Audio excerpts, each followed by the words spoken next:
दोस्तों, मैं आज सबसे एक बहुत महत्वपूर्ण सवाल पूछना चाहता हूँ। क्या 10वीं की मार्कशीट आपका भविष्य तय करेंगे?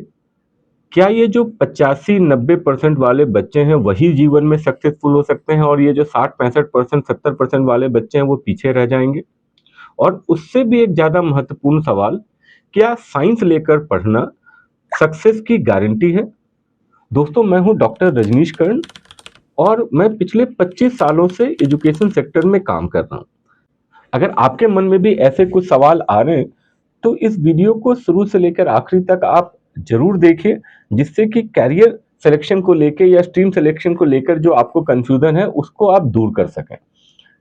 तो अभी 10वीं के रिज़ल्ट डिक्लेयर हो गए हैं, तो मैं सबसे पहले उन स्टूडेंट्स को बधाई देना चाहता हूँ, जिन्होंने बहुत अच्छे नंबरों से इस परीक्षा को पास किया है।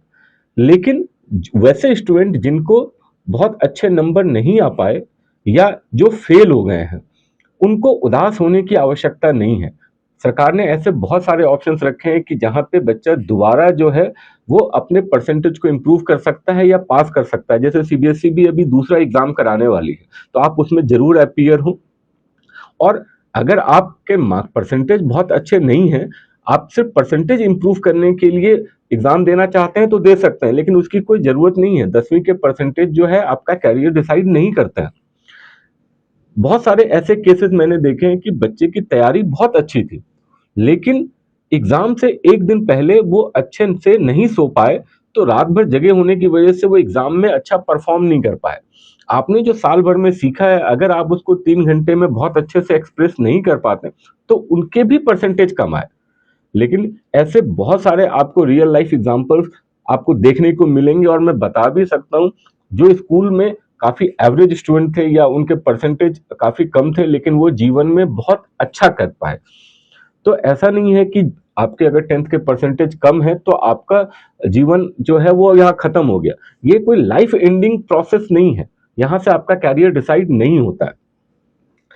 अब आते हैं कि जब 10वीं के बाद लाखों स्टूडेंट जो है ये डिसीजन लेते हैं कि हमको साइंस लेना है या कॉमर्स लेना है या आर्ट्स लेना है, और नॉर्मली जो स्ट्रीम का सिलेक्शन करते हैं वो बच्चे अपने परसेंटेज के आधार पे करते हैं कि जैसे अगर उनको अच्छे परसेंट आए हैं तो उन पे काफी दबाव होता है कि आपको साइंस लेना है। स्कूल वाले भी, पड़ोसी भी, रिलेटिव भी, दोस्त भी, वो सब कहते हैं कि अच्छा स्टूडेंट मतलब जो इंटेलिजेंट है उसको साइंस लेना है, मतलब जिसके अच्छे परसेंटेज आए उसको साइंस लेना चाहिए। और घर वाले भी, इवन पेरेंट्स भी यही मानते हैं। या बहुत सारे पेरेंट्स जो किसी अच्छे इंजीनियरिंग बैकग्राउंड से आते हैं या किसी अच्छे इंजीनियर फील्ड को जानते हैं, इंजीनियरिंग फील्ड वाले को जानते हैं या डॉक्टर फील्ड वाले को जानते हैं, वो भी प्रेशर से कॉमर्स साइंस दिलाते हैं अपने बच्चे को। या कोई चार्टेड अकाउंटेंट है या कोई कॉमर्स बैकग्राउंड वाले पेरेंट्स हैं, वो अपने बच्चे को कॉमर्स दिलाना चाहते हैं कि वो बच्चा कॉमर्स लेके अच्छा करेगा। उन सभी पेरेंट्स को मैं कहना चाहता हूं कि आप अपने डिसीजंस, आप अपनी चॉइस बच्चे पे मत थोपिए। हर बच्चे की कैपेबिलिटीज अलग अलग है, हर बच्चे का इंटरेस्ट अलग अलग है। अगर वो अपने इंटरेस्ट के हिसाब से स्ट्रीम लेगा तो वो बहुत अच्छा परफॉर्म कर सकता है। अब जैसे मैंने आईआईटी की तैयारी की थी, मैंने एनआईटी भोपाल से बीटेक, एमटेक और पीएचडी किया। अगर मेरा बेटा, अभी उसने 10वीं की परीक्षा दी है, कल जो रिजल्ट आया उसने 86% लाए हैं, उसको स्कूल में उसको साइंस में दे दिया गया था, साइंस उसको अलॉट कर दिया गया था उसके प्री बोर्ड के मार्क्स के आधार पर। और अगर वो साइंस लेता या आईआईटी की तैयारी करता या किसी मेडिकल की तैयारी करता तो शायद मैं उसको और अच्छे से गाइड कर पाता, क्योंकि मैं खुद साइंस वाला था।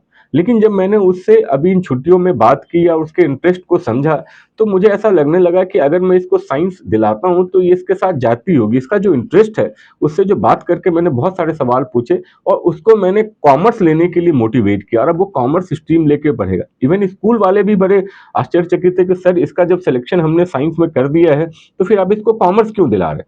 तो देखिए, ये जो समाज का प्रेशर है, ये आप उसके आधार पे आप अपना स्ट्रीम मत सेलेक्ट करिए, आप अपने इंटरेस्ट के आधार पे स्ट्रीम सेलेक्ट करिए, क्योंकि तैयारी तो आपको करनी है, मेहनत आपको करनी है, रात भर आपको पढ़ना है। ये पड़ोसी या समाज या रिलेटिव या दोस्त या आपके कैरियर डिसाइड नहीं करेंगे। आपको कैरियर आपको खुद बनाना है। अब ये जो सवाल है बहुत सारे बच्चे की, सर मैं कैसे समझूं कि मेरा इंटरेस्ट कैसे किस सब्जेक्ट की तरफ है।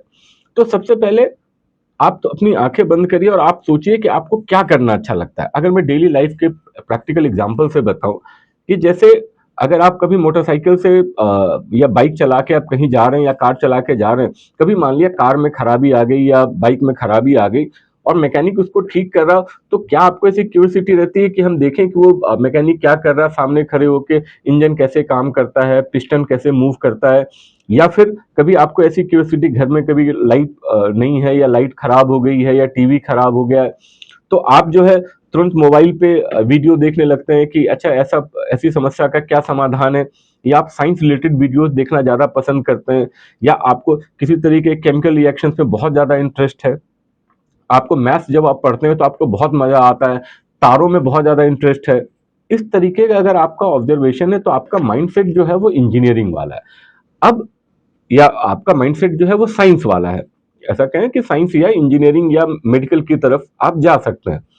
अब आपके अगर परसेंटेज कम भी आए हैं तो भी आपको साइंस की तरफ मूव करना चाहिए, क्योंकि चूंकि आपका माइंडसेट साइंस वाला है तो आप इस फील्ड में बहुत अच्छा परफॉर्म कर पाएंगे।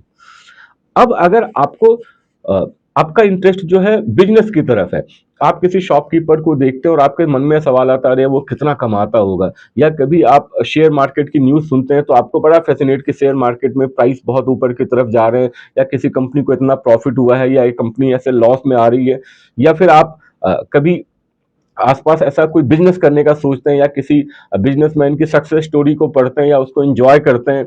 आप कभी कोई सामान खरीदना है आपको ऑनलाइन, तो आप अमेजन पे भी चेक करते हैं, फ्लिपकार्ट पे भी चेक करते हैं, प्राइस को कंपेयर करते हैं, फीचर्स कर, मतलब अगर ये प्रॉफिट लॉस है, ये सब चीजें अगर आपको आप में इंटरेस्ट पैदा करती हैं तो आपका माइंडसेट कॉमर्स वाला है। पहले 10th तक जो है कॉमर्स के सब्जेक्ट्स को इंक्लूड नहीं किया था, लेकिन इस साल से गवर्नमेंट ने क्या किया, 9th में भी कॉमर्स मतलब फाइनेंस के सब्जेक्ट्स जो है 9th से ही एनसीईआरटी में के सिलेबस में डाल दिया है, मतलब 9th 10th के सिलेबस में अब वो डाल रहे हैं ताकि बच्चे पहले से ही अपना इंटरेस्ट डेवलप कर पाए। तो कॉमर्स में भी बहुत अच्छे कैरियर ऑप्शंस हैं। कॉमर्स करके आप चार्टर्ड अकाउंटेंट बन सकते हैं, आप इन्वेस्टमेंट बैंकर बन सकते हैं, आप कॉर्पोरेट की तरफ मूव कर सकते हैं, आप उसमें भी बहुत अच्छे पैकेज की संभावना है। तो आप अपना इंटरेस्ट जो मैंने आपको डेली के ऑब्जर्वेशन के हिसाब से बताया, आप उससे देखिए कि क्या आपका इंटरेस्ट इनकी तरफ है। अब बात करते हैं आर्ट्स की। आर्ट्स एक ऐसी स्ट्रीम है जिसको समाज या लोग जो है सबसे ज्यादा कमजोर मानते हैं, और ये सबसे ज्यादा अंडररेटेड स्ट्रीम है। लेकिन ऐसा बिल्कुल भी नहीं है। अगर आपका ऑब्जर्वेशन अच्छा है, आपकी थिंकिंग कैपेबिलिटी बहुत अच्छी है, अगर आपको डिबेट करना अच्छा लगता है, अगर आपकी हिंदी और इंग्लिश की राइटिंग स्किल्स अच्छी है, आपको किसी से, जैसे आपने स्कूल्स में एमयूएन में पार्टिसिपेट किया है, मॉडल यूनाइटेड नेशन में, या आपको ऐसे स्टेज पे बोलना बहुत अच्छा लगता है, या अगर आपको ऐसी लीडरशिप या टीम वर्क में आपको हेड करना अच्छा लगता है, तो आर्ट्स की स्ट्रीम आपके लिए बेस्ट है। ऐसा नहीं है कि आर्ट्स का मतलब सिर्फ हिस्ट्री पढ़ना है।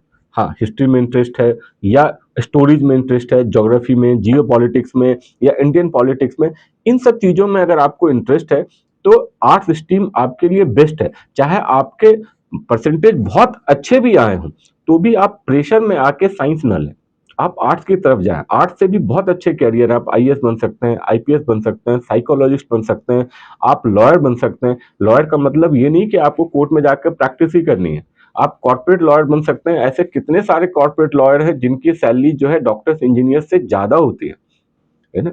आप न्यूज एंकर बन सकते हैं, जर्नलिज्म की तरफ जा सकते हैं, ऐसे ढेरों कैरियर ऑप्शंस हैं। तो ये जो सक्सेस जो है ना, ये आपके मेहनत पे डिपेंड करता है, आपके मार्क्स पे डिपेंड नहीं करता। तो अगर मैं इस वीडियो के माध्यम से आपको समझा पाया हूं कि आप अपने इंटरेस्ट के हिसाब से कौन से स्ट्रीम की तरफ जा सकते हैं, अगर आपको समझ में आया हो तो बहुत अच्छी बात है। लेकिन अगर अभी भी आपको किसी तरीके का कोई कंफ्यूजन है तो आप स्क्रीन पे जो नंबर दिखाया गया है 9183201915, उस पर आप हमें व्हाट्सअप कर सकते हैं या 1-to-1 काउंसलिंग बुक कर सकते हैं। मैं चाहता हूं कि इस काउंसलिंग में पेरेंट्स भी साथ में बैठे, ताकि हम बच्चे से बहुत सारे सवाल को पूछ के, आप स्टूडेंट से सवाल पूछेंगे और उसके आधार पे आपका इंटरेस्ट तय करेंगे और आपको हम बताएंगे कि आपको कौन सा स्ट्रीम आपके लिए बेहतर है, इररेस्पेक्टिव ऑफ योर मार्क्स। तो आप प्रेशर में आके स्ट्रीम को सेलेक्ट बिल्कुल ना करें। आप अपनी चॉइस, अपनी इंटरेस्ट के हिसाब से स्ट्रीम को सेलेक्ट करें, क्योंकि हर स्ट्रीम में असीम संभावनाएं हैं। दोस्तों, ये वीडियो आपको कैसा लगा? अगर ये वीडियो पसंद आया है तो इसको जरूर शेयर करें और लाइक करें। और अगर आप इसी तरीके के और भी एजुकेशनल वीडियो देखना चाहते हैं तो हमारे चैनल को अभी सब्सक्राइब करें। इस वीडियो को ध्यान से देखने के लिए बहुत बहुत धन्यवाद।